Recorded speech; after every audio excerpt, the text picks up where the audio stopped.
Salamlar hər kəsə. Bu günləri Duolingo imtahanında sizə deməli oxuma bölümündə sizə kömək olacaq bir məsələ haqqında danışacağam. Bunlar prefix, suffix and word families. Söz ailələrini, söz önlülərini və söz sonluğuna asılan şəkilçilərini öyrənməklə siz əslində bir söz yox, bir sözü 5 söz formasında öyrənə bilərsiniz. İndi izah edəcəm necə. Məsələn, dediyim kimi, burada sizin söz ehtiyatınızı genişləndirmək üçün bir sözü 5-6 etmək üçün sizin köməyinizə prefix, suffix and word families çatacaq.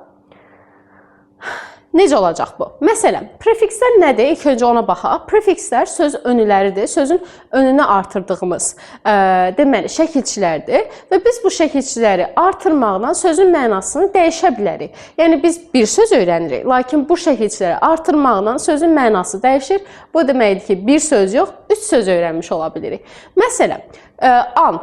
An ən məşhur olan söz önlərdən biridir. Biz happy-yə, xoşbəxt sözlə an artanda unhappy olur. Yəni ki, xoşbəxt olmayan və yaxud da bədbəxt. Unfair. Məsələn, fair ədalətli deməkdir. Amma biz an artırmaqla ədalətsiz sözünü alırıq. Re bir şeyi daha çox təkrar edəndə istifadə edədiyimiz söz önüdür. Məsələn, rewrite, yenidən yazmaq. Rebuild, yenidən qurmaq. Build and rebuild.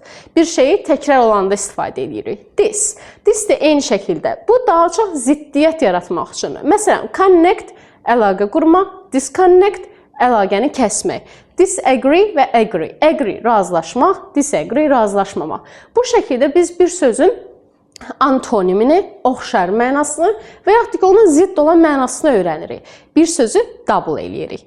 Və yaxud da suffixlər, yəni söz sonluğuna artıranda, burada daha çox sözün mənasına daha çox sözün aid olduğu söz qrupunu dəyişirik. Məsələn, bir isimdirsə ismi sifətə çeviririk. Məsələn, kontekstdən asılı olaraq biz bəzən sözü sifət ehtiyacımız olur, isim yox. Amma sən bu sözün isim versiyasını bilirsən və avtomatik əgər suffixi bilsən, sən o bildiyin ismi sifətə çox rahat bir şəkildə çevirib cümləni istifadə edə bilərsən. Məsələn, full, help kömək etməkdir, feildir.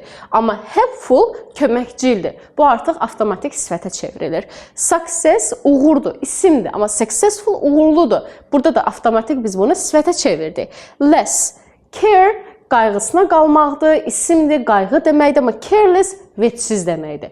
Görürsünüz, söz necə dəyişir və siz artıq avtomatik bir carely bilməklə və suffix artırmaqla siz artıq 2-3 söz əldə eləmiş oldunuz. Fear, qorxudur, fearless, qorxusuzdur.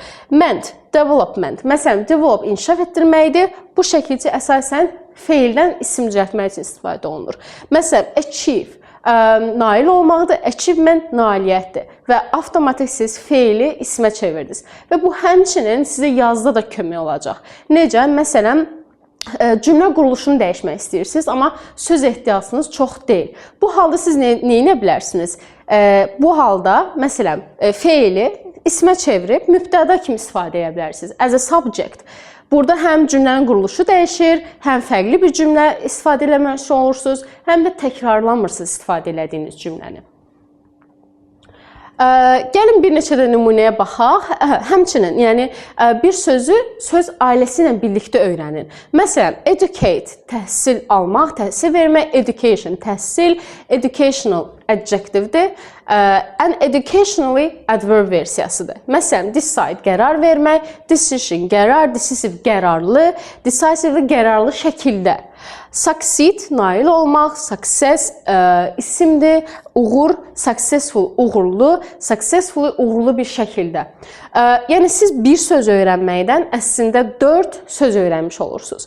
Və nəzərə alın ki, siz bu 4 sözü də fərqli bir şəkildə, fərqli cümlə quruluşlarında istifadə edə bilərsiniz, təkrar eləmədən. Və bu da təbii ki də sizin ingilis dilini necə produktiv bir şəkildə istifadə eləməyinizin bir nümunəsidir. And when learning new vocabulary, ask yourself, What is the verb? What is the noun? What is the adjective? This approach builds vocabulary much faster than studying isolated words. So, bu bizim birinci stratejimizdir. Bu nə deməkdir? Ayrı-ayrı sözləri öyrənməklə, məsələn, deyək ki, bir yerdə qabağına saksit çıxıb, digər tərəfdə qabağına saksit çıxıb, məntiqli olaraq bilirsiniz ki, bu sözlər əlaqəlidir. Bu halda bu sözləri ayrı-ayrı lüğətinizə yazmayın. Məsələn, gedin bu sözün, artıq bilirsiniz ki, bunun həm isim versiyası var, həm feil versiyası var və çox böyük ehtimalla bunun sifət və zərf versiyası da olacaq.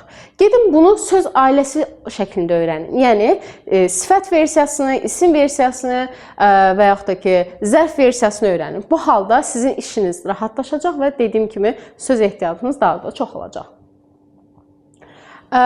Necə inkişaf etdirə bilərik bunu? Dediyim kimi, group vocabulary by common prefixes and suffixes, ümumi ən çox istifadə olunan söz önləri və söz sonu şəkilçiləri öyrənin.